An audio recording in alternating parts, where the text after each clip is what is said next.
Kuwait, কাতার, Bahrain, America এবং গোটা বিশ্ব জগতে মানুষ ছড়িয়ে ছিটিয়ে আছে, প্রবাস জীবনে কাটাচ্ছে। মনে রাখবেন, আপনার যতই বিদেশে আপনি থাকেন না কেন, যতই আপনি বিদেশে থাকেন, যত লাখ লাখ টাকা রোজগার করেন, 10 তলা 20 তলা বিল্ডিং আপনি থাকেন না কেন, যত 5 স্টার আর 3 স্টার হোটেলে আপনি খাওয়া দাওয়া করেন না কেন, বিদেশে আছেন যখন আপনার হাতে একটা টিকিট চলে আসে যা 4 দিন 5 দিন 10 দিন পর বাড়িতে ফিরতে হবে, এই টিকিটটা পাওয়ার পরে 8টা 10টা দিন যদি হাতে থাকে, ভাই এই 8টা 10টা দিন যেতে খুব কষ্ট হয় না? বারবার মন চায় না যে 10টা দিন কাটে না কেন, কাটে না কেন? অথচ 1-2 বছর কাটিয়ে দিয়েছেন, টিকিট যখন হাতে চলে এসেছে তখন আর মন ছটফট করে। আপনি জানেন, আপনি যে সৌদি, দুবাই, কুয়েত, কাতার, বাহরাইনে আছেন, এই নিজের বাড়ির চাইতে অনেক উঁচু মানের জায়গাতে আপনি আছেন। নিজের বাড়িতে যা খেতে পান না তার চেয়ে হাই কোয়ালিটির খাবার খান, 4 চাকায় গাড়িতে ঘোরাঘুরি করছেন। যতই আপনি ভালো থাকেন না কেন, যদি আপনার এই ভগবান গোলার এই অত্র অঞ্চলে যদি আপনার ভাঙা একটা টিনের বাড়ি থাকে, ঝড় বৃষ্টি হলে ছেলে মেয়েকে নিয়ে একদম খুব ভয় ভীত সন্ত্রস্ত থাকেন, ঝড় এসে আপনার টিনটাকে উড়ে নিয়ে চলে যায়, যতই ভয় হোক না কেন, ভাঙা আপনার খানটাই আপনার জন্য পছন্দনীয়। কেন? এটা আপনার নিজের বাসস্থান। মানুষের একটা টান সারাদিক দিনে থাকে। তো তুই জান্নাত যেতে চাস না জাহান্নাম, বা ও জাহান্নাম যেতে চাইবে? তুই যদি থাকে তো জান্নাতেই যাবো। মানুষের একটা টান আছে, ফিতরাত, মূল বাসস্থান মানুষ যেতে চায়, কিন্তু বাসস্থানে যাওয়ার জন্য আমাদেরকে পরিশ্রম করা লাগবে কি লাগবে না? লাগবে। দুনিয়া তো মানুষ দেখবেন, তার যে মূল ফিতরাত, ভালো খাবো, ভালো করবো, একটা সুন্দর বাড়ি নির্মাণ করবো, আছে না নাই? প্রত্যেক শিশুদের মধ্যে একটা স্বপ্ন। সাইকোলজিস্টরা বলছে, প্রত্যেক বাচ্চা ছেলে যখন তার বাবার হাত ধরে স্কুলে যায় বা কোনো জায়গাতে ঘুরতে যায়, প্রথম শিশু মস্তিষ্কে যে প্রশ্ন যেটা আসে, উঁচু উঁচু বিল্ডিং, দেওয়াল দেখবে, আর বাবাকে বলে, আব্বা, বাবা আমাদের এরকম একটা বাড়ি করবে। ভাই আছে না নাই? কেন? এটা মানুষের এই মস্তিষ্ক এইভাবে তৈরি। প্রত্যেক শিশু বলা কিছু বুঝে না, তারপরেও একটা সুন্দর বাড়ির স্বপ্ন সেও দেখে। আপনি এত কাজ করছেন কেন? শুধু কি খাওয়া দাওয়ার জন্য?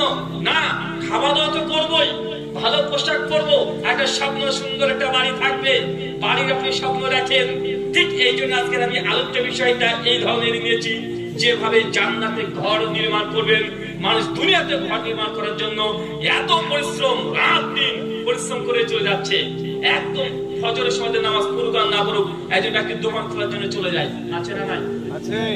আপনি খুব রাগী মানুষ আমি জানি, কিন্তু আপনি একজন ব্যবসায়ী, প্রচন্ড রাগী মানুষ, পরিবারের সবার সঙ্গে রাগ দেখান, কিন্তু আপনি যখন দোকানদার, ব্যবসায়ী, সেই সময় একজন যদি বখাটের ছেলে গিয়ে যদি আপনাকে বলে যে ভাইজান এই দ্রব্যের দাম কত, আপনি দাম বলেছেন 600 টাকা, ও যদি ফট করে বলে যে 200 টাকাতে দেবেন, ভেতরটা রাগে চনমন করে, তারপর আপনি রাগ দেখান না কেন? কারণ এই মালটা বিক্রি করতে পারে 200 টাকা লাভ হবে, মানে আপনার স্বপ্ন যে বেচা কেনা করছেন লাভ্যাংশ পাওয়ার জন্য, স্বপ্ন পূরণ করার জন্য, আছে না নাই? আছে।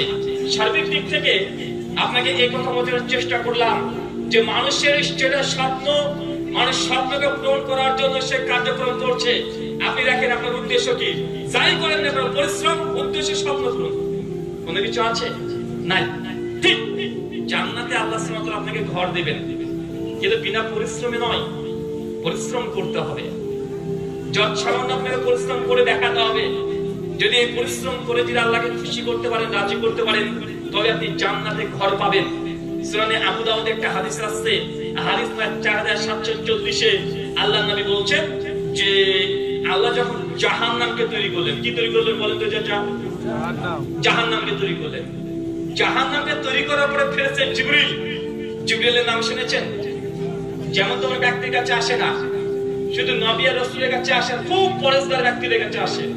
অনেকের মধ্যে একটা ভুল ধারণা আছে যে ফেরেশতা যাদের কাছে আসে সেই নবী হয়ে যায়, বা জিবরাইল ফেরেশতা যাদের কাছে এসেছে তারাই নবী, এই আকীদা সঠিক নয়। বরং নবী জিবরিল আলাইহিস সালাম নবী ব্যতীত আসতে পারে। একজন এসেছিল, নাম কি? মারিয়ামের কাছে এসে নাই? সূরা মারিয়াম খুলবেন, প্রথম থেকে শেষে সূরা আলে ইমরান 40 থেকে 58 নম্বর আয়াত পর্যন্ত জিবরাইল এসে মারিয়ামকে বারবার সুসংবাদ দিয়ে যায় নবী ঈসা আলাইহিস সালামের। তার মানে এই আয়াতগুলো থেকে বোঝা যায় জিবরাইল যার কাছে আসে সেই নবী হয়ে যায় না, তবে জিবরাইল নেককার, পরেশগার, সলেহীন ব্যক্তির কাছেও আসতে পারে। আর মাঝে মধ্যে মনে রাখবেন ফেরেশতা আল্লাহ সুবহানাহু ওয়া তাআলা দুনিয়াতে প্রেরণ করেন মানুষকে পরীক্ষা করার জন্য। কখন আপনার কাছে চলে আসলে পরীক্ষা করে চলে যাবে আপনি নিজেও বুঝতে পারবেন না। সেই বুখারী মুসলিমে একাধিক ঘটনা বর্ণনা পাওয়া যায়। সূরা কাহাফ খুলবেন এবং সূরা আম্বিয়া খুলবেন, সূরা আম্বিয়া 45 থেকে 90 মধ্যে আয়াতগুলো পড়ে দেখবেন যে নবী ইব্রাহিম আলাইহিস সালাম একদিন বাড়িতে বসে আছেন, তার স্ত্রী সারা বসে আছেন। হঠাৎ করে দেখছে তিনজন আগন্তুক ব্যক্তি, অপরিচিত ব্যক্তি বাড়িতে উপস্থিত। বাড়িতে উপস্থিত নবী ইব্রাহিম অতিথি মনে করে সঙ্গে সঙ্গে একটা গরুকে জবাই করে খাওয়া দাওয়া প্রস্তুত করে মানে রান্না করে রেডি হয়ে গেছে। পরবর্তী সময় এই সমস্ত ঘটনা শেষ হচ্ছে ওটা যেগুলো অন্য কেউ না, ওটা হচ্ছে ফেরেশতা জিবরিল আলাইহিস সালাম তার সঙ্গীদেরকে নিয়ে তিনি উপস্থিত হয়েছিলেন। সেই বুখারীতে দেখা যায় বনী ইসরাইলের একজন ফেরেশতা এসেছিলেন তিনজন ব্যক্তিকে পরীক্ষা করার জন্য। ওই যে মাথার চুল ছিল না ভাই, ঘটনা মনে পড়ে না? একজনের গোটা শরীর একদম সাদা নষ্ট হয়ে গেছিল, আর একজন ব্যক্তি অন্ধতাকে পরীক্ষা করতে এসেছিল। ইমাম হাজার ফাতুল বারীর মধ্যে তিনি বলেছেন যে ফেরেশতা জিবরিল বা অন্যান্য ফেরেশতা সাধারণ মানুষকে পরীক্ষা করে চলে আসতে পারে, তাই সাবধান এবং সতর্ক থাকবেন যেন আপনার কাছে কোনো ফকিরের স্রোত ধরেও কোনো ফেরেশতা যদি চলে আসে দুর্ব্যবহার করা যাবে না। ভাই দুর্ব্যবহার আমরা করি কি করি না অনেক সময়? বাইরে ফেরেশতা চলে এসেছে, আপনি সামর্থ্য নাই, কটূক্তি করিয়েন না। এই তোমাকে কয়েকদিন আগে দিলাম না, এই কথা নয়। কি বলবেন? আমার নেই, আমাকে ক্ষমা করো, এতটুকু বলেন। কথা কি বুঝতে পারছেন? মনে বুঝতে পারছেন না? আল্লাহ যে কখন কাকে দিয়ে পরীক্ষা করাবেন এটা আপনি নিজেও বুঝতে পারছেন না আর পারবেন না। সূরা আবুদের হাদিসে বলছে আল্লাহ যখন জাহান্নামকে তৈরি করলেন, জাহান্নামকে তৈরি করার পরে ফেরেশতা জিবরিলকে বলছেন, জিবরিল যাও আমার জাহান্নামকে দেখে এসো। ফেরেশতা জিবরিল সঙ্গে সঙ্গে চলে গেছে জাহান্নামের কাছে। জাহান্নামের মধ্যে যখন প্রবেশ করেছে, প্রবেশ করার পরে দেখছে গোটা জাহান্নাম একদম দাউ দাউ করে জ্বলছে, আগুনে গর্জে উঠছে। জাহান্নামের মানুষের এত চিৎকার আওয়াজ আর এত দুর্গন্ধ, জিবরিল ওখানে দাঁড়িয়ে থাকতে পারছেন না। গোটা চতুর্দিকে আল্লাহ সুবহানাহু ওয়া তাআলা একদম প্রাচীর দিয়ে ঘিরে দিয়েছে। আজকে যখন প্রোগ্রামের চতুর্দিকে আপনারা ঘিরে দিয়েছেন এইভাবে, জাহান্নামকে আল্লাহ সুবহানাহু ওয়া তাআলা চতুর্দিক চারিপাশ একদম ঘিরে দিয়েছে। জাহান্নাম ঘিরে দেওয়া আছে শুধুমাত্র মানুষের মনের কামনা বাসনা, ভালো লাগা ভালোবাসা, নিজেদের বাসনার মনে যা চায় আল্লাহ তাই দিয়ে গোটা জাহান্নাম ঘিরে রেখেছে। ছোট্ট একটা কারণ হয়ে যেতে পারে, ছোট্ট একটা কারণ থেকে জাহান্নামে নিয়ে চলে যেতে পারে। কারণ চাচা দীর্ঘদিন ধরে জুমার খুতবাতে আলোচনা শুনছে, বললো মুস্কিল খামরুন, বলবো খামরুন হারামুন, যেসব জিনিস খেলে নেশা হয় তার সবগুলো হারাম। চাচার সামনে হাদিস বারবার বলা হয়েছে, চাচা বয়স আপনার 60 পার হয়ে গেছে, আমার চাইতে আপনার ডবল বয়স, আমার চাইতে ডবল ডবল হাদিস আপনি জানেন। আমি যতগুলো জুমার খুতবা শুনেছি তার 10 গুণ জুমার খুতবা আপনি শুনেছেন। হাদিস জানেন না এমনটা নয়, কোরআনের আয়াত আপনি জানেন না এমনটা নয়, তারপরে শোনার পরেও এই হাদিসের উপরে আমল করছেন না। এই অবস্থায় মৃত্যুবরণ করলে এই বিড়ি খাওয়াটাই জাহান্নামে যাওয়ার জন্য কারণ হতে পারে কি পারে না? কিন্তু সমাজ থেকে তো উঠবে না। কারণ আমাদের মতো কিছু হুজুর আছে, আমরা আবার জর্দা খাই, আর হুজুর জর্দাকে জায়েজ করার জন্য এই সমাজের বুড়িকে জোর বলাতে বলতে পারে না হারাম, পুরো পুরো বলবে মুকরু, আরে মাকরু হবে না, মুকরু বাঁচেন। হ্যাঁ কথা বলে, মানে মাকরুটাকে ঠিকভাবে বলবে না, বলছে মুকরু। আর আমরা বাঙালি, আমাদের সেই জাতি বাঙালি মানে ওকে আরবি ভাষাতে যদি খসখস করে 4 পৃষ্ঠা যদি কোনো গালিগালাজ খিস্তি লিখে যদি নিচে ফেলে দেয়, রাস্তাতে যাবে একটা মানুষ আর আরবি ওই কাগজটাকে তুলে সঙ্গে সঙ্গে চুমু খাবে, পকেটে ঘুরবে, বাইরে থেকে সুন্দর করে সাজিয়ে রেখে দেবে আর ভাববে এবার মানে এখন বেচাকেনা আমার দোকানে বেশি হবে। মানে আরবির মধ্যে ভক্তি আছে, বাচ্চারা নাই কথা বলেন। ওকে আরবিতে যদি 4-5টা যদি পৃষ্ঠা যদি গালিগালাজ খিস্তি দেওয়া হয়, তারপরে বলবে যে যা যাই হোক ভালো হয়েছে, আরবিতে হয়েছে। আর আরবিতে যা পাবে ও পকেটে তুলে দেওয়ালে লাগিয়ে দিয়ে ভাববে বরকত আসবে, অথচ গালিগালাজ লেখা আছে। এরকম দেখা যায় না ভাইজান? এখন আমরা বাঙালি হুজুরাবা থেকে শিখে দিচ্ছি মুকরু, আর হুজুর যদি মুকরু বলছে ভালো কিছুই হবে, আসলে ওটার নাম হচ্ছে মাকরু। এখন মাকরু বাংলা কি জানেন? মাকরু মানে খারাপ, মাকরু মানে ক্ষতিকর, মাকরু মানে অপছন্দনীয়, মাকরু মানে নিন্দনীয়। তো বলে তো মাকরুর একটা বাংলা মানে ভালো পেয়েছেন? মাকরু মানে খারাপ, ক্ষতিকর, অপছন্দনীয়, নিন্দনীয়। এখন হুজুর খারাপ খায়। হুজুর কি খায়? হুজুর খারাপ খায়। এই হুজুরের কাছে ভালো কিছু আশা করতে পারেন? অনেক হুজুর তো ডাইরেক্ট বলে দেয় যে শোনেন, বিড়ি সিগারেট জর্দা খাওয়া যে হারাম, কোরআনের আয়াতও নাই, হাদিসও নাই। বা দেখেছেন কি দেখেন নাই? এটা বিশেষ করে বাংলাদেশে বেশি দেখা যায়। মানে আমাদের পশ্চিমবাংলার যেসব বেদাতি হলো খ্রিস্টানের ভদ্র কোয়ালিটি আছে, মানে আমাদের এলাকার বেদাতি পশ্চিমবাংলায় কত বড়, মানে কত বড় বেদাতি না, কিন্তু বাংলাদেশে মানে সহি আকীদার আলেমও যেমন প্রচুর, আলহামদুলিল্লাহ।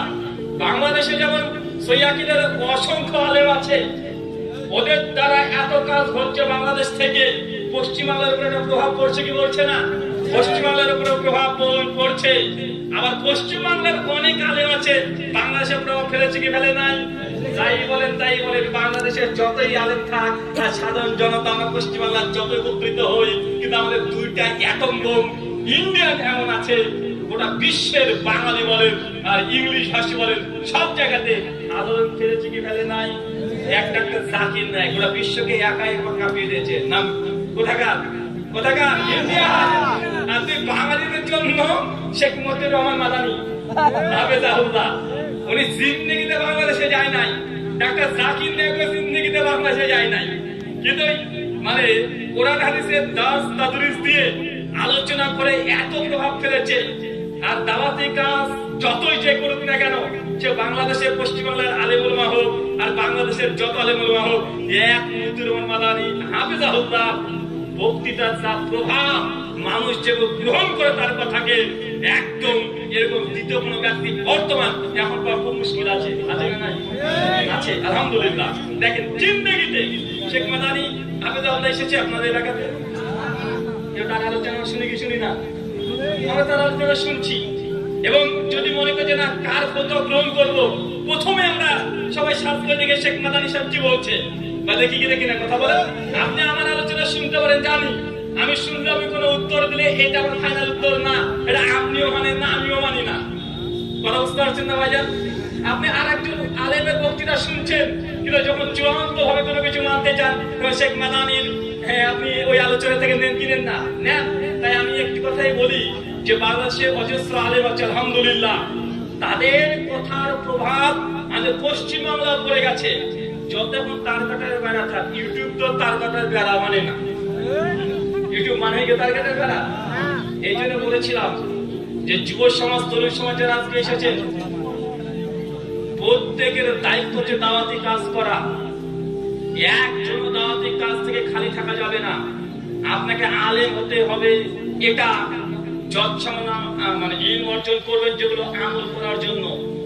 দাওয়াতি কাজ আহলুল হাদিস সমাজের প্রত্যেকটা যুবকদেরকে করতে হবে।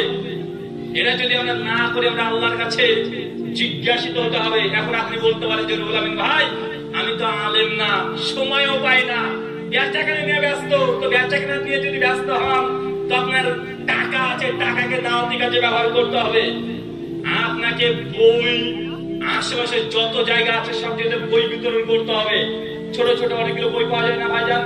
এক নজরের নামাজ, এক নজরে হজ, এক নামাজে আকীদা শিক্ষা, এই ছোট ছোট বই 8 টাকা 10 টাকা। এই বইগুলো এমন কোন জায়গা যেন না থাকে, মানুষের পৌঁছায় না, এমন যেন না হয় আপনি আলেম না, আল্লাহ আপনাকে টাকা দিয়েছে, ওই টাকা দাওয়াতি খাতে ব্যবহার করতে হবে। এগুলো করতে পারবো না আমরা। এটা তো নাকি দাওয়াতি ক্ষেত্রে টাকা দিতে হবে? এমনি তো মসজিদে আচারকে কে বাকে সে ভাই পাড়ার ভাবিগুলো, এই যে একটা প্রথা আছে। প্রথম কথা, হলুদ যে বিয়ের আগে মাখতে হয়, হলুদ যে মাখতে হবে এটা যে ফরজ বা সুন্নাত বা ওয়াজিব এমন কিছুই না, মুস্তাহাব কেউ বলেনি। কথাকে বুঝতে পারছেন? আর বিয়ে করার পরে হলুদ তো মাখছেন তো মাখছেন, গোসলও নাকি পাড়ার ভাবিকে দিয়ে করে দিতে হয়। আছে না ভাইজান? আমি একটা জিনিস অবাক হই, সুনান আবু দাউদ 470 নম্বর হাদিস, আল্লাহ নবী বলেছেন যে ছেলে বা মেয়ে 10 বছর হয়ে গেছে, তাকে সালাতের অর্ডার করে, যে সালাত না পড়ে তাকে পেটানোর হুকুম আছে। 7 বছর তো শুধু আদেশ, 10 বছর যদি হয়ে যায় আপনার ছেলে মেয়ে নামাজ পড়ে না, আল্লাহ রাসূল আদেশ করছেন তাকে পেটাতে হবে, মানে মেরে হলেও সালাত আদায় করতে হবে। হাদিসের শেষ অংশ আল্লাহ নবী বলছেন ছেলে মেয়ের বয়স যখন 10 হয়ে যায় তখন তাদের বিছানাটাকে আলাদা করে দাও। বুঝলেন না? বিছানা আলাদা বলছেন মানে আপনারা দুই ভাই, যমজ ভাই যতই হোক না কেন, আপন মায়ের পেটের ভাই যতই হোক না কেন, এক বিছানায় 10 বছর বয়স হয়ে গেলে এক বিছানায় ঘুমানো এটা নিষিদ্ধ, এটা হারাম। যদি সম্ভব না হয় দুটো বিছানা আলাদা করা, আল্লাহ রাসূল বলছেন দুটো চাদর পৃথক করে দাও। মানে এক চাদরের নিচে দুই ভাই একসঙ্গে ঘুমাতে পারবে না, দুই বোন এক চাদর নিচে ঘুমাতে পারবে না। বয়স যখন 10 হয়ে গেছে, কেন 10 বছর পরে ছেলে মেয়েদের মধ্যে, মেয়েরা 10 বছর যখন হয়ে যায় তাদের রজস্বলা শুরু হয়ে যায়, নারী নারী ভাব চলে আসে, শরীরের মধ্যে নারী নারী একটা ভাব চলে আসছে, কণ্ঠের একটা বদল পরিবর্তন হচ্ছে। তাই এক বিছানার নিচে দুই আপন বোন হলেও ঘুমাতে পারবে না, ভাই হলেও ঘুমাতে পারবে না। কেন? এই হাদিসের ব্যাখ্যা করতে গিয়ে মিশকাতের মধ্যে আসছে ওবায়দুর রহমান মরকুরি রাহিমাহুল্লাহ বলছেন যে হাদিসের ব্যাখ্যা এটাই যে বিছানার মধ্যে যদি দুই ভাইও যদি ঘুমায়, এক ভাইয়ের গোপন অঙ্গ আর এক ভাইয়ের সঙ্গে ঘষাঘষি হতে পারে, যার ফলে কোনো শয়তান এসে অস্ত্র দিয়ে খারাপ কাজ করে দিতে পারে। ভাই এমন আছে না নাই? এটা ট্রান্সজেন্ডার চলছে, সমকামিতা চলছে। কিসের ফল? সমকামিতা কি? দুজনই ছেলে মানুষ বিয়ে করছে, দুইজনই মেয়ে বিয়ে করছে, আছে না নাই? কথা বলেন। আগে মানুষের হাদিসটাকে নিয়ে নাস্তিকরা হাসাহাসি করতো যে দুই ভাইও নাকি এক বিছানার নিচে ঘুমাতে পারবে না। এটা আবার কেমন একটা বিষয় হয়ে গেল।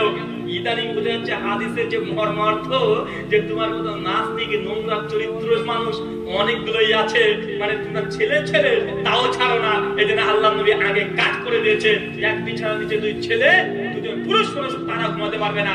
এখন দুই ভাই যদি এক বিছানায় ঘুমাতে না পারে, একজন মেয়েকে পাড়ার মেয়েগুলো এসে কিভাবে তার গোপন জায়গাতে হলুদ মাখাতে পারে বলে? বুঝতে পারলেন?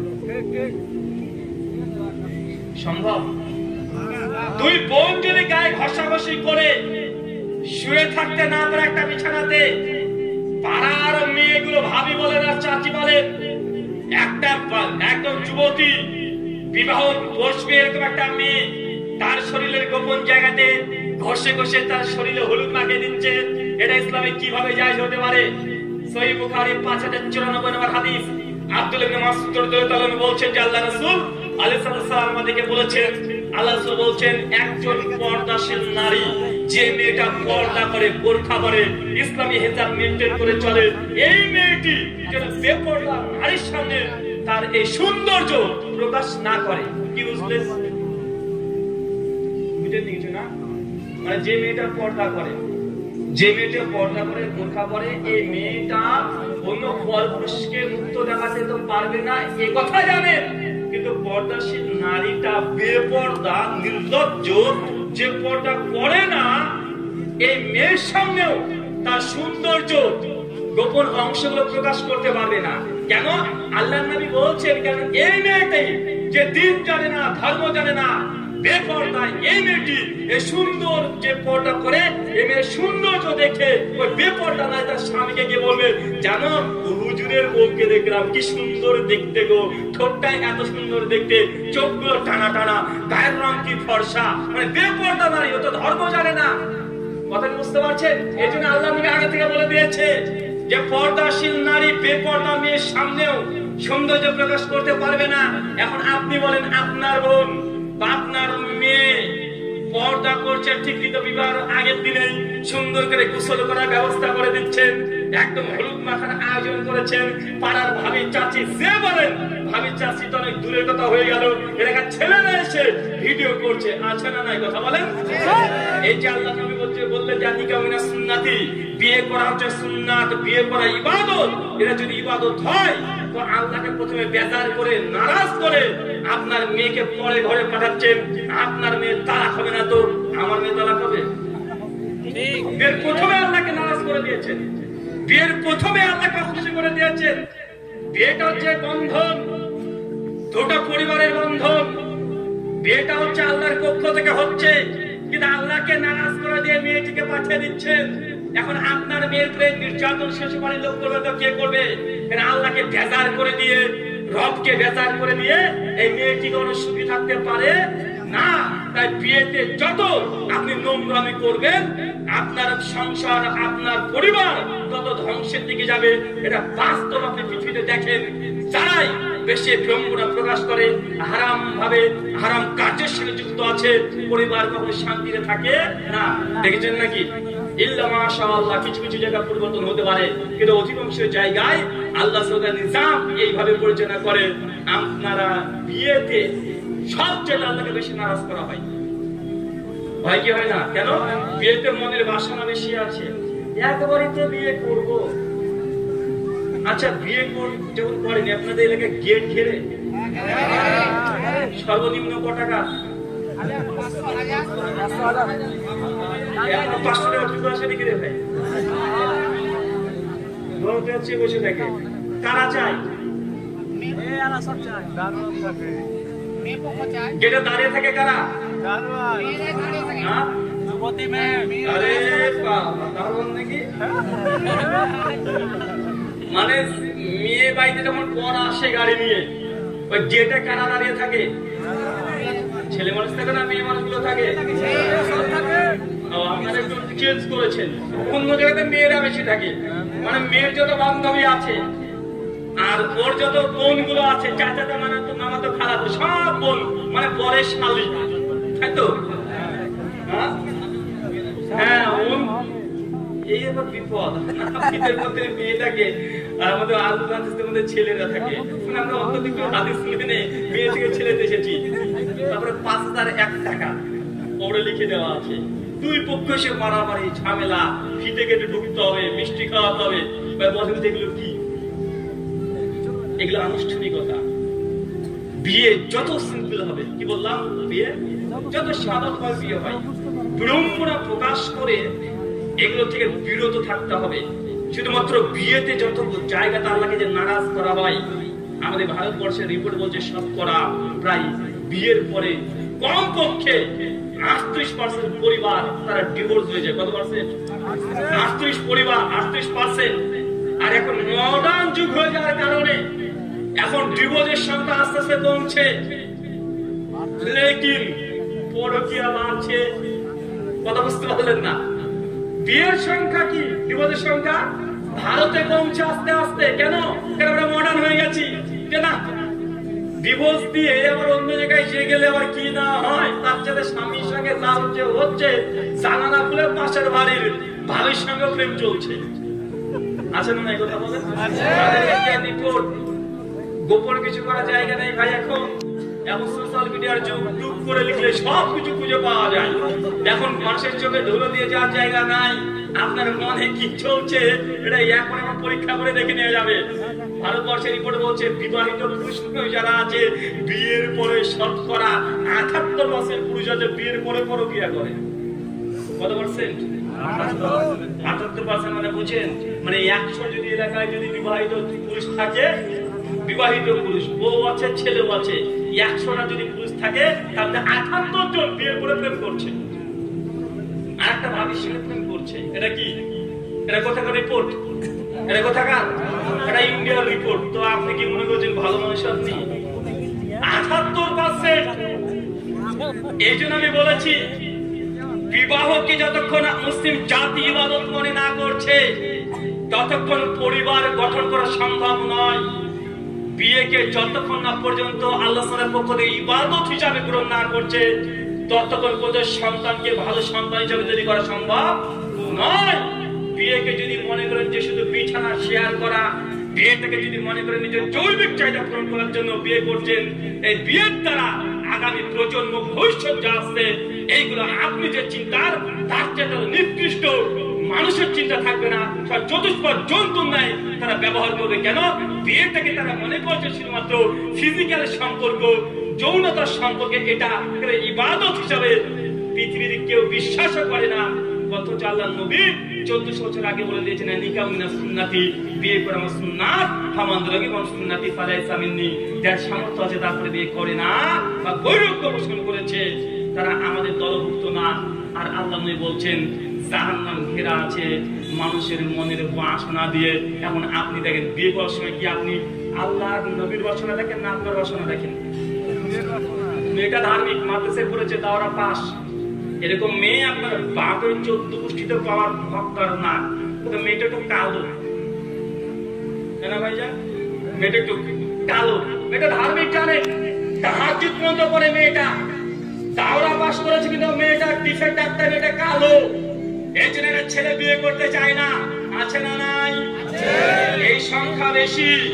আবার অনেক মেয়েরা আছে দেখছে যে না ছেলেটা চাকরি করে, প্রাইমারি টিচার, মেয়ে ছেলেটি দেখতে মোটামুটি ফর্সা, হ্যান্ডসাম, 5 ফুট 8 ইঞ্চি হাইট, ছেলেটার টাকা পয়সা মোটা আছে, কিন্তু ছেলেটা বড় বড় দাড়ি আছে, মাথায় টুপি দেয়, 5 ওয়াক্ত নামাজ পড়ে।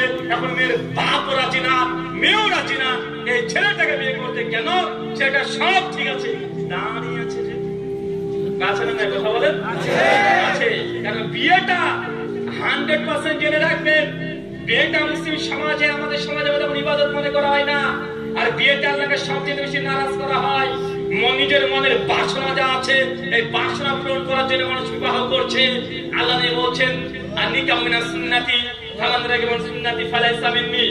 বিয়ে করা হচ্ছে আমার সুন্নাত। এই সুন্নাত মেইনটেইন করে যদি বিবাহ না করে আগামী প্রজন্ম ধ্বংস হবে, এটাই ঠিক। তার বাস্তব নমুনা পুরো বিশ্বজগতের দিকে তাকিয়ে দেখেন, এটা আপনি বুঝতে পারবেন। আমেরিকার রিপোর্ট বলছে শতকরা 52% যে সন্তানগুলো জন্মগ্রহণ করছে তারা বেজন্মা। বেজন্মা মানে বুঝছেন? মানে বিয়ের আগে এনগেজমেন্ট হওয়ার আগে জাস্ট একটা ছেলে একটা মেয়েকে পছন্দ করেছে, বিয়ে করবে নিয়ত করেছে। এটা পশ্চিমা বিশ্বের সাইকোলজি চিন্তা। পরিবারের সঙ্গে দেখা দেখি হয়েছে, তারপরে তারা বেড শেয়ার করছে, 2 বছর 3 বছর ধরে আগে সম্পর্কের মধ্যে লিপ্ত আছে, বিয়ে হয়নি। কেন? তাদের চিন্তা আগে বিয়ে করে সারা জীবন কাটাতে পারবে, এর আগে 2 বছর আগে যেন ছেলে মেয়েদেরকে চিনতে পারে। এই জন্য তারা সম্পর্কে লিপ্ত হচ্ছে। যখন পেটে যখন বাচ্চা চলে আসছে, বাচ্চা হওয়ার পর মানে চলে আসছে 6-7 মাস বয়স, সেই সময় থেকে বিবাহ অনুষ্ঠান করা হচ্ছে। আছে না? কথা বলেন। এটা আমাদের ইন্ডিয়াতে ঢুকে পড়েছে। এই সমস্যা ইন্ডিয়াতে ঢুকেছে কি ঢুকে নাই? ঢুকেছে। আপনি তো এই কাজটাই করেন।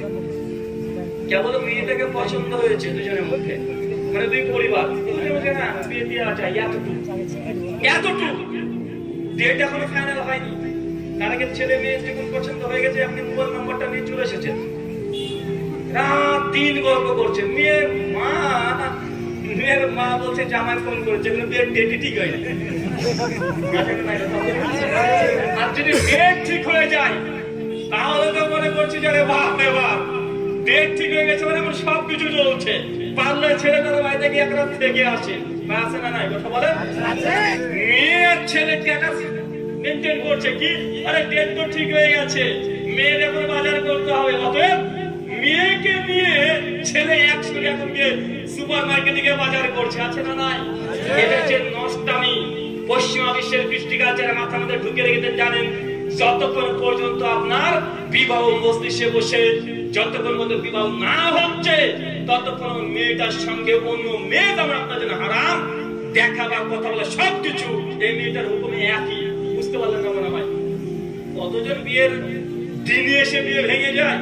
আছে না? নাই। তা আপনি যে বাপ, কেবল বিয়ের তারিখ ঠিক হয়েছে, আপনার মেয়ে যে কথা বলছে আপনার সামনে আপনার যে লজ্জা লাগে না ছিল, আপনার বলছে এই জামাই ফোন করেছে। মানে বাপও কত বড় নির্লজ্জ, দেখেছেন? বাপটা কত বড় নির্লজ্জ। মানে কেবল বিয়ে ঠিক হয়েছে, মানে বিয়ে প্রসঙ্গে যদি আলোচনা করতে যাই যে আল্লাহকে কত জায়গায় যে আপনি অখুশি করেন, আর আমি বারবার এই জায়গাতে বেশি প্রেশার দিই। কেন? কারণ এটা পরিবার মেনটেন করা। পরিবারকে যদি কন্ট্রোল করতে না পারেন, নিজের মানে দাম্পত্য জীবনে যে সুখী হতে না পারেন, তো ধর্মকর্ম কিছু হবে? কথা বলেন। ধর্মকর্ম তো মনে হবে না। জাস্ট আমি এখানে ইতি টেনে দিলাম। এরপর আল্লাহ সুবহানাহু ওয়া তাআলা জান্নাত সৃষ্টি করলেন। কি সৃষ্টি করলেন? চাচা কি সৃষ্টি করলেন? জান্নাত। জান্নাত সৃষ্টি করার পরে আল্লাহ সুবহানাহু ওয়া তাআলা জিবরিলকে, জিবরিল যাও জান্নাত দেখে এসো। জিবরিল সাহেব জান্নাতে ঢুকে জান্নাত সৌন্দর্য দেখছে, একদম মুগ্ধকর, এত সুন্দর জান্নাত। আপনি দুনিয়ার একটা সুন্দর জায়গা দেখেছেন, শুধু মালয়েশিয়াকে দেখে আপনি পাগল হয়ে গেছেন। সুন্দর জায়গা মালয়েশিয়া বলেন আর আমাদের সিমলা বলেন, 2-3টে জায়গা থেকে আপনি পাগল হয়ে যান, এত সুন্দর জায়গা। জান্নাত যখন ফেরেশতা জিবরিল দেখতে দেখে এত আনন্দ, এত সুন্দর জান্নাত, ছুটে আল্লাহর কাছে, আল্লাহ এত সুন্দর জান্নাত, তোমার এই জান্নাতের বর্ণনা কেউ যদি একবার শোনে, সে কখনোই নয়, সম্ভব নয় যে সে জাহান্নামের জন্য কোনো আমল করে, বরং দুনিয়াতে যা করা প্রয়োজন জান্নাত যাওয়ার জন্য তাই সে করবে। কিন্তু আমার মনে হচ্ছে এই জান্নাতে কেউ প্রবেশ করবে না। কেন? এরপর আল্লাহ তখন আবার বলছে, জিবরিল জয়বার জান্নাত দেখে আসো। কয়বার করে পাঠাচ্ছে? দুবার। এবার ফেরেশতা জিবরিল জান্নাতে প্রবেশ করেছে। জান্নাতে প্রবেশ করে দেখছো করে জান্নাত তালা ঘিরে দিয়েছে। আবার একটাকে কি ঘিরে দিয়েছিল? জাহান্নাম। এখন আলোচনা জান্নাতকে ঘিরে দিয়েছে। জান্নাতকে যে গিয়ে দেখছে চতুর্দিকে চারিদিকে জান্নাত ঘেরা। জান্নাত ঘেরা আছে শুধুমাত্র দুঃখ, কষ্ট, বেদনা, নিয়ম, নীতিমালা দিয়ে। চাচা, জান্নাত কি দিয়ে ঘেরা? আবার বলেন কি দিয়ে? দুঃখ, কষ্ট, বেদনা, নিয়ম, নীতিমালা দিয়ে জান্নাত ঘেরা। মানে গোটা জান্নাত ঘেরা আছে। পাঁচির ঘেরা থাকে যেমন ইট দিয়ে, জান্নাত ঘেরা আছে দুঃখ, তারপরে ধরেন একটা কষ্ট, তারপর একটা নিয়ম, নীতিমালা, এগুলো দিয়ে গোটা জান্নাতকে ঘিরে রেখে দিয়েছে। মানে জান্নাত যদি যেতে চান, এই দুঃখ, কষ্ট, বেদনা, নিয়ম, নীতি মেনে আপনি জান্নাত যেতে হবে, অন্যথায় জান্নাত যেতে পারবেন না। এখান থেকে বোঝা যাচ্ছে জাহান্নাম ঘেরা আছে মানুষের মনের ইচ্ছা দ্বারা, আর জান্নাত ঘেরা আছে আল্লাহর ইচ্ছা দ্বারা। আল্লাহর ইচ্ছা পূরণ করবেন তো জান্নাত যাবেন, নিজের মনের ইচ্ছা মতো চলবেন তো জাহান্নাম যাবেন। এটাই জান্নাত জাহান্নাম। এতটুকু বুঝতে পারলেন? কিন্তু জান্নাত যেটা নিয়ম, নিয়ম দিয়ে কিভাবে ঘেরা? আদবুল মুফরাদ বিল বুখারী হাদিস নাম্বার 558। আল্লাহ নবী হঠাৎই এরকম বসে আছেন, সাহাবীদেরকে বলছে, খবরদার কেউ তোমরা রাস্তায় বসবে না। এই যে রাস্তা আছে না, কেউ বসবে না। সাহাবীরা অবাক, ইয়া রাসূলুল্লাহ বলেন কি রাস্তায় বসবো না মানে? আরে রাস্তার মধ্যে ব্যবসা বাণিজ্য, আদান প্রদান, লেনদেন সব। রাস্তায় যদি বসা হারাম হয়ে যায় আল্লাহর নবী, কিভাবে চলবো আমরা? আল্লাহ নবী বলছে, খবরদার কেউ রাস্তায় বসবে না। সাহাবীরা যখন অভিযোগ করছে রাসূল রাস্তায় বসতেই হয়, নবী আমার বলছেন রাস্তায় যদি বসতেই তোমাদেরকে হয়, রাস্তার হক আদায় করো। সাহাবীরা আবার অবাক, রাস্তার হক মানে? আপনি কি জানেন রাস্তার হক কি? আপনি তো জানেন বাপের হক আছে ছেলের প্রতি, ছেলের হক আছে বাপের প্রতি, স্বামীর প্রতি স্ত্রীর হক, স্ত্রীর প্রতি স্বামীর হক। আল্লাহ নবী বলছে রাস্তার হক আদায় করো। রাস্তাতে জড় পদার্থ, রাস্তার আবার হক কি? আল্লাহ নবী বলছেন রাস্তাতে যদি কোনো ক্ষতিকর কোনো বস্তু পড়ে থাকে ওটাকে সরিয়ে দাও, এটা রাস্তার হক। যদি হক আদায় করতে না পারেন, রাস্তায় আপনার জন্য বসা হারাম। কঠিন মনে হচ্ছে? যে জান্নাতের রাস্তায় যে দুঃখ, কষ্ট, বেদনা, নিয়ম, নীতি, রাস্তাতে বসা হারাম। রাস্তাতে যে সব উঁচু উঁচু পাথর পড়ে যাচ্ছে। এখন তো বর্ষার সিজন আসছে, আহলুল হাদিস সমাজ, মুসলিম সমাজ মনে রাখবেন কোনটা মুসলমানের রাস্তা আর কোনটা অমুসলিমের রাস্তা। রাস্তা দেখলে সাহাবরা বুঝে নিতেন যে রাস্তা দিয়ে পুরো মুমিন পরেশগার আল্লাহর বান্দা গেছে। কেন? যখন গিয়েছে যে রাস্তার চতুর্দিকে পরিষ্কার কোনো ক্ষতিকর পদার্থ পড়ে নাই। কেন? এটাই আলামত যে রাস্তাতে কোনো মুসলমান গিয়েছে, ক্ষতিকর জিনিস পেয়েছে, ফেলে দিয়েছে পরিষ্কার পরিচ্ছন্ন। আপনি করেন? আপনি তো বদমাস। আপনার সঙ্গে একটু যদি পাশের বাড়ি মাসে যদি একটু যদি কথা যদি ঝামেলা লেগে যায়, আগে বড় বেটাকে বলে, রে বাঁচলে রাস্তায় গিয়ে কথা বলে। আপনার জমি, জমিটা কাজে লাগে না, পাড়ার মানুষ বিয়ের জন্য প্যান্ডেল করে বা যে কোনো কাজে ব্যবহার করে, সামাজিক কাজে ব্যবহার করে, আপনার ভেতরটা জ্বলে পড়ে ফেটে যাচ্ছে। আমার জমি ও কেন ব্যবহার করবে? আচ্ছা না, কথা বলেন। যদি এই জমি যদি আপনার হয়েও থাকে, আপনার টাকা দিয়ে কেনা জমি, মানুষের কাজে লাগছে, মানুষের সুবিধা হচ্ছে, যদি হিংসা করে, বদমাইশি করে যদি এই জমিকে যদি আপনি ঘিরে দেন, মানুষকে যদি ব্যবহার করতে না দেন, এই জমির আপনি হক আদায় করেননি। জমি যদিও আপনার, কিয়ামতের মাঠে জমির জন্য আপনাকে জিজ্ঞাসিত হতে হবে। অত সহজ নয়। আল্লাহ বলছে রাস্তায় বসো না। রাস্তায় বসতে রাস্তার হক আদায় করতে হয়। এই রাস্তা দিয়ে চলা যায় না ভারতবর্ষের রাস্তা দিয়ে, যতক্ষণ না পর্যন্ত রোড ট্যাক্স না দিচ্ছেন। ভারতের রাস্তাতে চলে রোড ট্যাক্স লাগে কি লাগে না? রোড ট্যাক্স লাগে। ইসলামে রোডের ট্যাক্স আছে। ইসলাম হচ্ছে কমপ্লিট কোড অফ লাইফ। সমস্ত জীবনের যা সমস্যা তার সমাধান ইসলামে দিয়েছে। ইসলামের রোড ট্যাক্স কি? রাস্তাতে ক্ষতিকর পদার্থ থাকলে রাস্তাকে পরিষ্কার করতে হবে। মুসলমানের রাস্তা যেন উঁচু নিচু না থাকে। যুবকদের দায়িত্ব প্রত্যেকের বাড়ি থেকে 200, 500, 600 টাকা করে চাঁদা তুলে বস্তা করে মাটি অথবা বালি পাথর নিয়ে রাস্তাকে সমতল করে সোজা করে দেওয়া। এটা আপনার দায়িত্ব। মুসলিম হিসাবে মোদিজির অপেক্ষায় বসে থাকা দরকার নেই। রাস্তাকে সমতল করতে হবে আপনাকে। এর দায়িত্ব এটা। একজন মুসলিম হিসাবে রাস্তার হক আপনার প্রতি। আমি বুঝতে পারলাম না, আপনার বাপের হক আছে না ভাইজান? যে সন্তানকে খেতে দিবে, রাস্তার হক। রাস্তাতে হাঁটছেন, এটা উঁচু নিচু থাকা যাবে না, উঁচু নিচু থাকা যাবে না। ঝড় হবে, বর্ষা আসছে সামনে, ঝড় বৃষ্টি বন্যা বাদল চলে আসবে, ডাল ভেঙে রাস্তায় পড়ে থাকবে মুসলমানের এলাকাতে, রাস্তাতে। এটা হতে দেওয়া যাবে না। যতই রাত হোক একদম এলাকার যুবকদেরকে রেডি থাকতে হবে। এটা একটা ইবাদত মনে করে যে আজকে ঝড় হয়েছে, রাস্তাতে অনেক নোংরা পড়ে থাকবে, রাস্তাতে ডালপালা পড়ে থাকবে, রাস্তাতে গাছ ভেঙে পড়ে থাকবে, যাত্রীদের সমস্যা হবে। রাত্রিবেলা যতই হোক না কেন যুবক, তোমাকে ঘুম ভেঙে হলেও বা ফজরের আগেই তোমাকে রাস্তাকে ক্লিয়ার করতে হবে। এটা রাস্তার হক। যদি আদায় তুমি না করো, রাস্তাতে চলাচল তোমার জন্য জায়েজ নয়। যদি করো, এটা তুমি ইসলাম জানা বোঝার পরেও তুমি ইসলামকে অমান্য করছো। কথা মনে হয় বুঝতে পারছেন না? এবার ইসলাম কত সুন্দর দেখেছেন, কত সুন্দর। পৃথিবীর কোন ধর্ম দিবে বলেন তো? কবে স্বামী বিবেকানন্দ বলে গেছে, জীবের পরে যে জন সে বিচে ঈশ্বর, আর তোমার জীব ছাড়ো। মাটির অধিকারের কথা বলে গেছে, বলে যায় না?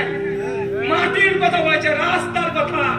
আলমে এরপরে বলছে রাস্তাতে বসো না। রাস্তা যদি বসতেই চাও, রাস্তার হক আদায় করতে হবে। রাস্তার হক কি? রাস্তাতে চেনা হোক আর অচেনা মানুষ কোন পথিক যদি এসে বলে ভাইজান অমুক গ্রামে যাব, অমুক বাড়িতে যাব, অচেনা পথিককে রাস্তা দেখিয়ে দেওয়া এটা আপনার দায়িত্ব। কিন্তু আপনি তো পাকা বদমাশ খাটাস। আপনাকে যদি বলা হয় ভাইজান অমুক জায়গাতে যাব, ডান দিকে হলে আপনি বাঁ দিকে বলে দেন। ডান দিকে হলে বাঁ দিকে বলে দেয়। এরকম যদি করেন রাস্তার হক আদায় করেন। নই বলছে রাস্তা যদি বসতে হয়, পথিক যদি বলে ভাই যে অমুক জায়গায় যাবো, আপনার যাবতীয় কাজ ফেলে উঠবে ওই ব্যক্তিকে রাস্তা দেখে। এটা আপনার দায়িত্ব। এটা রাস্তার হক আদায় না করলে এই রাস্তাকে আমাদের মাঠে আপনার বিরুদ্ধে মামলা করে যে আল্লাহ আমাকে ব্যবহার করেছে, আমার হক দেয় নাই।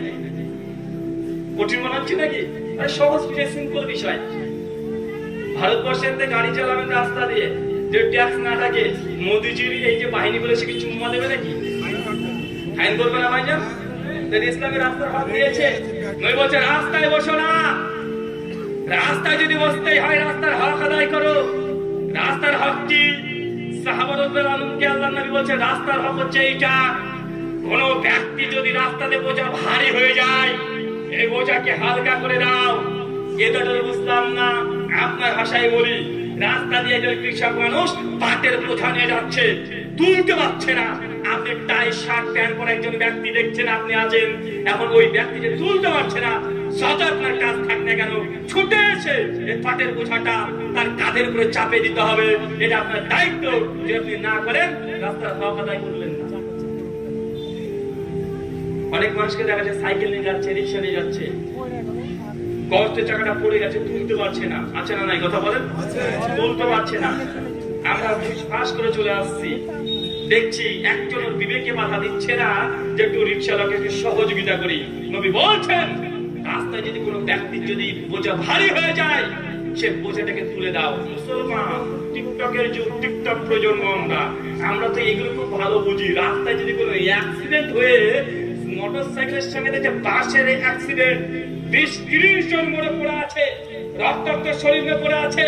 আর বর্তমানে প্রজন্ম আমরা করছে কি, আরে সর্বনাশ, অ্যাক্সিডেন্ট হয়ে গেছে, ছুটতে ছুটতে চলে যাচ্ছি, আর ফেসবুক ওপেন লাইভে চলেছি, দেখুন দেখুন, এই দেখুন দেখুন, এখনই অ্যাক্সিডেন্ট হয়েছে। ভগবান বলা বহরমগামী একটা বাস এসে বাস সামনে একদম সংঘর্ষে, এই দেখুন দেখুন 39 জন মারা যাচ্ছে। আর পাশে লোকটা বলছে ভাই বাঁচান, ভাই বাঁচান, হসপিটাল নিয়ে যান। আর আপনি বলছেন এই দেখেন দেখেন দেখেন লোকটা কিভাবে ছটফট করছে, কি ছটফট করছে। মানে মানুষ মরে যাচ্ছে সামনে, দেখতে পাচ্ছে ওর সহযোগিতা করা বাদ দিয়ে ওর ভিউ মানে ওর ফেসবুককে মাসে দেখাতে ব্যস্ত। আরে ভাই তোর মোবাইল রাখ, বাঁচা। আমরা এটা না করে আগে 10 মিনিটের ছবি তুলছি, 5 মিনিট ভিডিও করছি, এরপর যদি কিছু হয় এবার বলছে যে তারা পোস্ট করে দিই, আগে পোস্ট করে দিই, মানুষকে জানিয়ে দিই। এখন 10 জন বেঁচে যেত, যথাসময়ে হসপিটাল নিয়ে যেত, আমরা ভুলে গেছি। আছে না নাই কথা বলেন? এটা বাস্তব নমুনা। আল্লাহ নেই বলছে রাস্তাতে বসো না, রাস্তায় যদি বসতে চাও রাস্তার হক আদায় করো। যদি কোনো রাস্তাতে দুর্ঘটনা হয়, মুসলমান যুবক তরুণদের কাজ যে কোনো মূল্যে জীবনটাকে বাঁচিয়ে রেখে হলেও ওটা হিন্দু না মুসলমান না খ্রিস্টান কে এটা দেখার দরকার নেই, ঝাঁপিয়ে পড়ে সেই জায়গাতে সমস্যার সমাধান করা এটা আপনার দায়িত্ব। রাস্তার হক যদি আদায় না করেন আপনার জন্য রাস্তায় অনর্থ আপনি বসে থাকবেন, এটা জায়েজ নয়। ইসলামের শরীয়ত অনুযায়ী রাস্তার ট্যাক্স আপনি দিচ্ছেন না, কিয়ামতের মাঠে আপনাকে জিজ্ঞাসিত হতে হবে। মানে রাস্তা নিয়ে যদি কথা বলি 40 খানা হাদিস রাস্তার ব্যাপারে আছে, 40 খানা রাস্তার অধিকারের উপরে আলোচনা আছে। আমরা ইউটিউবে চলে যাবেন, বাংলাতে লিখবেন ব্রাদার রাহুল হোসেন রাস্তার আদব, এতটুকু লিখলে আমি 40 খানা পয়েন্ট ধরে ধরে বলেছি হাদিসের আলোকে যে রাস্তার কতগুলো অধিকার আছে। সূরা আবু দাউদ 26 নম্বর হাদিস আল্লাহ বলছেন 3টে জায়গাতে প্রস্রাব পায়খানা করা যায় না। কয় জায়গায়? 3 জায়গায়। এক, যে গাছের নিচে মানুষ আশ্রয় নেয়, যে গাছের নিচে মানুষ বিশ্রাম নেয়। মাঠে দেবেন, ক্ষেত খামারে দেখবেন অনেকটা বড় গাছ আছে, কৃষকরা সারাদিন রোদে গরমে ঘুরে ঘুরে কাজ করছে, দুপুরে খাওয়ার জন্য বা রেস্টের জন্য একটা বাবলা গাছের নিচে এসে শুয়ে থাকে। আছে না নাই কথা বলেন? গাছের নিচে খবরদার প্রস্রাব পায়খানা ফেরা যাবে না। এই গাছের নিচে মানুষ উপকার নিচ্ছে, প্রস্রাব পায়খানা ফেরা যায় না। নবী বলছে 3 জায়গায় প্রস্রাব পায়খানা ফেরা যায় না। তারপরে 2 নম্বর, যে পুকুর থেকে মানুষ উপকার হাসিল করে, যে পুকুরে থালা বাসন মাঝে নিজে গোসল করে, এই পুকুরের আশেপাশে ধারে প্রস্রাব পায়খানা ফেরা যাবে না। যে রাস্তাতে মানুষ চলাচল করে, এই রাস্তাতে প্রস্রাব পায়খানা ফেরা যাবে না। কিন্তু এই 3টে কাজ মানুষ সবচেয়ে বেশি করি, প্রস্রাব করার জায়গা নাই, দাঁড়িয়ে দাঁড়িয়ে করছে। ব্রিজের উপর থেকে পাল্লা পাল্লা দিচ্ছে 3 বন্ধু, ঘাটটা বেশি জোরে যায়। মানে কত বড় খাটাস মানুষ দেখেছেন? মানে ব্রিজের উপরে দাঁড়িয়েছে, কাঠটা বেশি স্পিডে যায়। নিচে মানুষ চলাচল করে, ওই পানি ব্যবহার করে। মানে আর এই বদমাস গুলো এটাও করছে। আশ্চর্য দুনিয়া। নবী যেগুলোকে নিষেধ করেছে 1400 বছর আগে, আমরা কোনো না কোনো ভাবে শয়তানের প্রলোভনে শয়তান আমাদেরকে দিয়ে ওটাই করে দিচ্ছে। এগুলো দেখা যায় কি যায় না? আল্লাহ বলেছে কোনো গর্ত যদি থাকে, গর্ত, ওই গর্তের মধ্যে প্রস্রাব পায়খানা করবেন না, নিষিদ্ধ ঘোষণা করেছে। কেন? আমি বলছেন এই গর্তের মধ্যে তোমাদের ভাই জিনেরা থাকে, প্রস্রাব পায়খানা করার পরে পানি যদি না থাকে গোবর দিয়ে ইস্তেঞ্জা করা যাবে না, হাড় দিয়ে ইস্তেঞ্জা করা যাবে না। কেন? ওই গোবর আর হাড় ওটা জিনদের খাবার। জিন মানে বোঝেন? হুজুর এতক্ষণ ঠিকঠাক ভালো কথা বলবেন, জিন ভূত আবার কি? আরে জিন আবার কে দেখেছে? কিছু কিছু মানুষ আবার বলে যে আমি জিন বশ করতে পারি। জেনে নেবেন জিনকে কোনো মানুষ বশ করতে পারবে না। আল্লাহ মানুষকে এই ক্ষমতা দেয়নি যে জিনকে বশ করবে। জিনকে নিয়ে গোটা বিশ্বে অনেক মানুষ ব্যবসা করছে। ভাই করছে কি করছে না? হুজুর করছে জিনকে নিয়ে ব্যবসা। কি ব্যবসা? হুজুরের কাছে একটা মা তার 19 বছরের মেয়েকে নিয়ে এসছে, হুজুর আমার মেয়েটা না ছেলে দেখতে আসে, পছন্দ করে, বাড়িতে চলে গেলে বিয়ে ভেঙে যায়। 4 বছর ধরে মেয়েটার বিয়ে দিচ্ছি, মানে আসছে, পছন্দ করছে, সব ঠিকঠাক হাসি মুখে চলে যাচ্ছে, কিন্তু মেয়েটার বিয়ে ভেঙে যায়। এরকম সমস্যা আছে না নাই? হুজুর তখন বলছে ভালোই কাজ করে পেয়েছি। হুজুর তো বলছে সর্বনাশ, এই সমস্যা? আরে বাপরে বাপ, তোর মেয়ের উপরে জিনের নজর পড়েছে। তোর মেয়ের কাছে 7টা ছেলে জিন, 2টা মেয়ে জিন। হুজুর একটু চোখ টোক বন্ধ করে হুঁহা করে বলে যা যা যা, যাবি না যাবি না। চলছে এরকম আছে না? কথা বলেন। এটা হুজুরের ব্যবসা, জিনকে নিয়েও ব্যবসা করছে। মানে আশ্চর্য, যেটাকে দেখা যায় না, জিনিসটার সাথে জুলুম থেকে, মানে যেটা অদৃশ্য দেখা যায় না, এটাই জিন। আপনি জিনকে দেখতে পাবেন না, যদি দেখতে চাই মনে করে ও দেখতে পাবে না। হ্যাঁ, জিন কিছু কিছু প্রাণীর মধ্যে প্রবেশ করতে পারে। যে সাপের মধ্যে জিন প্রবেশ করতে পারে। সেই মুসলিমের হাদিস সেই সনদে আল্লাহ নবী বলছেন কোন বাড়ির মধ্যে যদি কোন সাপ দেখেন, সাপ আল্লাহ নবী বলছেন ওকে প্রথমে মেরে দিবেন না। প্রথমে যদি আপনি কসম দিয়ে বলবেন যে আল্লাহর কসম করে বলছি তুই যদি জিন হস তুই বাড়ি থেকে বের হয়ে যা, এরপর যদি দেখি তোকে মেরে দেবো। প্রথমবার বললেন যদি সত্যি যদি ভালো জিন হয় তাহলে ও পালিয়ে যাবে, কথা বুঝতে পারছেন, ও চলে যাবে। তারপর দেখছেন না, আবার দেখতে হচ্ছেন একটু পর দেখা যায় 2-1 ঘন্টা পর ভাই একদিন যদি পর আমাদের সামনে দেখছেন আবার বলে আল্লাহর কসম দিয়ে তোকে বলছি তুই যদি জিন হোস খারাপ উদ্দেশ্যে আমার বাড়িতে আসিস তুই চলে যা, বলছেন এরপর যেগুলো তোকে মেরে দেবো। কমপক্ষে 3 বার বলার পরে ওই সাপটাকে মারার কথা হাদিসে আসছে। ওই জিন এই সাপের মধ্যে প্রবেশ করতে পারে বা সাপের স্রোত ধরে কোন প্রাণীর মধ্যে আসার করতে পারে, কিন্তু কেউ যদি বলে জিনকে বশ করতে পারে, জিনকে কোন মানুষ ইনসান বশ করতে পারে না।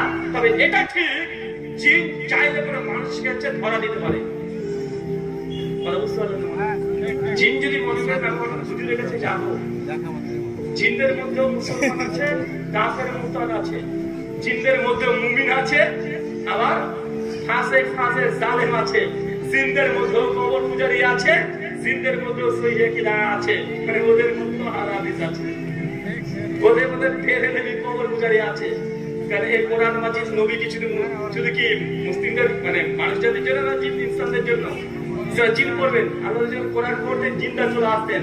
আব্দুল ইবনে মাসউদ রাদিয়াল্লাহু আনহু থেকে একটা তাবরানী আল মুজাবুল কাবির একটা হাদিস আছে হাসান সনদে, এবং তাফসীর তাবারির মধ্যে জিনের 9 নম্বর আয়াতের ব্যাখ্যাতে আছে ইবনে মাসউদ বিখ্যাত সাহাবী 32 শীতে মৃত্যুবরণ করে, যাকে জানালের পরে মারা যায়। তিনি একবার জিনদেরকে দাওয়াত দিয়েছিলেন। জিন এটা গল্প না, একদম সেই সনদে হাদিস বর্ণনা আছে, জিনদেরকে দাওয়াত দিয়েছে। তো জিনরা যখন এসেছে ইবনে মাসউদ রাদিয়াল্লাহু আনহু তিনি যেহেতু একজন ফকিহ এবং মুহাদ্দিস হাদিসের বিশিষ্ট সাহাবী, উনি জানতেন যে জিনদের খাবার হচ্ছে গোবর আর হাড়। কি কথা বলেন? গোবর হাড়, গোবর আর হাড়। হাড়ে যখন বিসমিল্লাহ বলে যদি হাত দেয় এই গোবর এই হাড়টা থলথলে বসে হয়ে যায়। এটা বিভিন্ন হাদিস থেকে প্রমাণ আছে, সেই মুসলিম হাদিস সনদে পাওয়া যায়। ইবনে মাসউদ যখন দাওয়াত দিয়েছে, ইবনে মাসউদ বলছে আমি খেতে দিলাম তো দেখছি যে যখন খাবার খাচ্ছে তো মাংসের টুকরো দেখা যায়, হাত না কিছু দেখা যায় না, মানে এমনি উঠছে আর নামছে। ওই যে হরার মুভিতে দেখেন না, 1400 বছর আগেকার কথা এগুলো, এগুলো কিন্তু আধুনিক কথা নয়, এর 1400 বছর আগের কথা। এখনো মানুষের জিনকে ব্যাখ্যা করে এক্সট্রা এনার্জি বলে। এক্সট্রা এনার্জি মানে মানুষের প্রতি অন্য কোন গ্রহ থেকে কোন এলিয়ান আমাদের উপরে প্রভাব বিস্তার করছে। আমরা বলছি জিন, তারা বলছে এলিয়ান। আছে না নাই?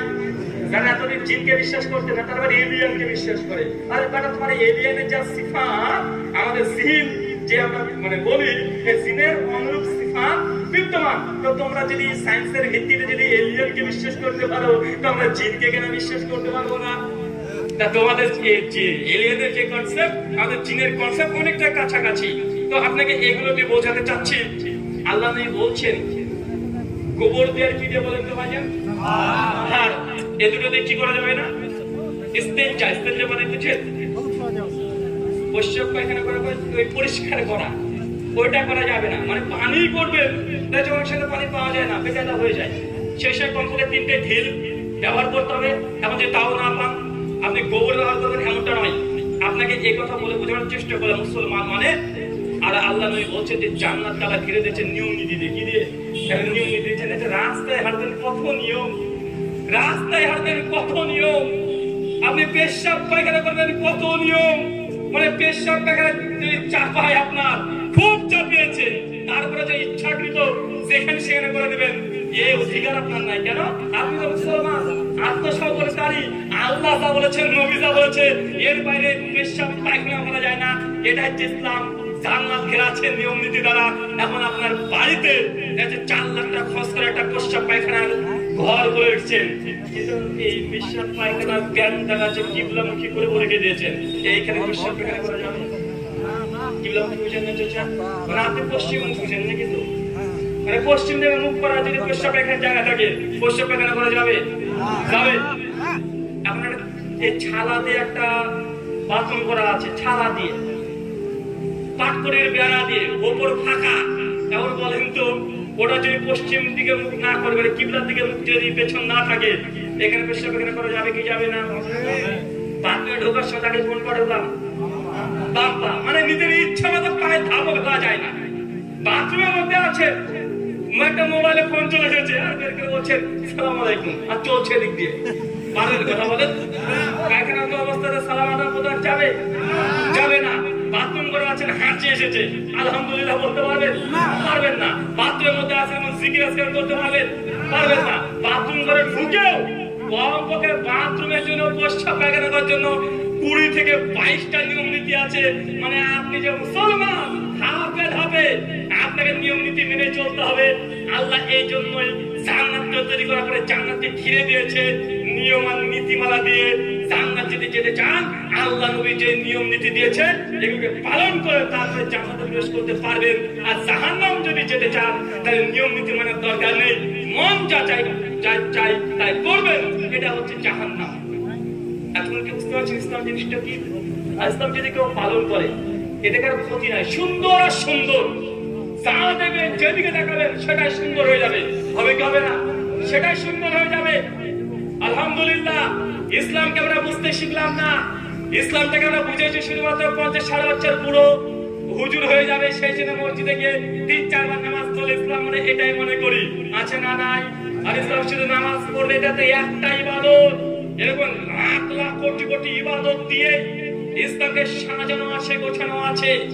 আপনাকে যে কথা বলছিলাম, আজকের আলোচ্য বিষয় যেভাবে জান্নাতে ঘর নির্মাণ করবেন। প্রথম কথা হচ্ছে জান্নাতে ঘর মানে ঘর যদি নির্মাণ করতে চান, তাহলে আগে আপনাকে নিয়ম নীতি মেনে নিতে হবে। কি বলতাম কথা বলেন? নিয়ম নীতি মেনে চলতে হবে।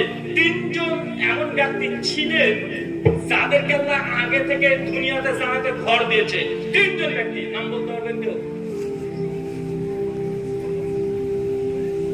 3 জন নাম বলেন তো। কিছু নিয়ে এসেছি, পকেটে আছে কি দেখি। 3 জন এমন ব্যক্তি আছে কোরআন হাদিসের মধ্যে কমপক্ষে। আচ্ছা আছে, এতটা পুরোটা দিয়ে দেবো। একটা একটা করে 3 জনের নামে একজনকে বলতে হবে। আপনি কি মৌলানা সাহেব? 1 মিনিট একটু থামেন। আর কে আছে? 3 জন। জান্নাতে আল্লাহ সুবহানাহু ওয়া তাআলা 3 জনের জন্য আগে থেকে ঘর তৈরি করে রেখেছে, আগে থেকে, এবং তাকে সুসংবাদ দেওয়া হয়ে গেছে যে তোমরা জান্নাতে গিয়ে ঘর পাবা। আল্লাহর নবী মেরাজে গিয়ে এই ঘর দিনে দেখেও এসেছে। কথা বুঝতে পারছে? 3 জন। বলেন তো, তাহলে বলবেন আগে দেখি কজন আছেন। সবচেয়ে বেশি বয়স কার? আপনার বয়স বেশি নাকি সবচেয়ে? চাচা নাই? চাচা আপনার বয়স বেশি। আচ্ছা, ছোট দিয়ে শুরু করবো না বড় দিয়ে শুরু করবো? একটা জিনিস ভাই, আমাদের 2-3 জন উত্তর দিয়ে দেন। আচ্ছা ঠিক আছে, প্রথমে হাত আপনি তুলেছেন, যে প্রথম তুলেছেন তাকে হাত দিই। বলেন। আচ্ছা তার আগে যদি ভুল বলেন আমাকে কি দিবেন? কটলেস আছে তো, কটলেস ওয়্যারলেস ছিল তো ভাই। বলতে থাকেন। বলেন ইনশাআল্লাহ। বলেন। আসিয়া 1 নাম্বার। বাহ, তারপরে বলেন। 5 থেকে টুকলি দেবেন না। ফাতিমা 2 নাম্বার। 3 নাম্বার বেলাল হাফসি। 3 জনের নাম বলেছে। আচ্ছা যারা হাত তুলেছিলেন আপনি। আচ্ছা ইনি ঠিক বলেছে না ভুল বলেছে? 3টে ভুল বলেছে। আচ্ছা তার বসে পড়েন, রেজাল্ট হয়ে গেছে। আচ্ছা এরপরে আপনি ওই যে ছেলেটা, ও দ্বিতীয় হাত তুলেছিল। বলেন।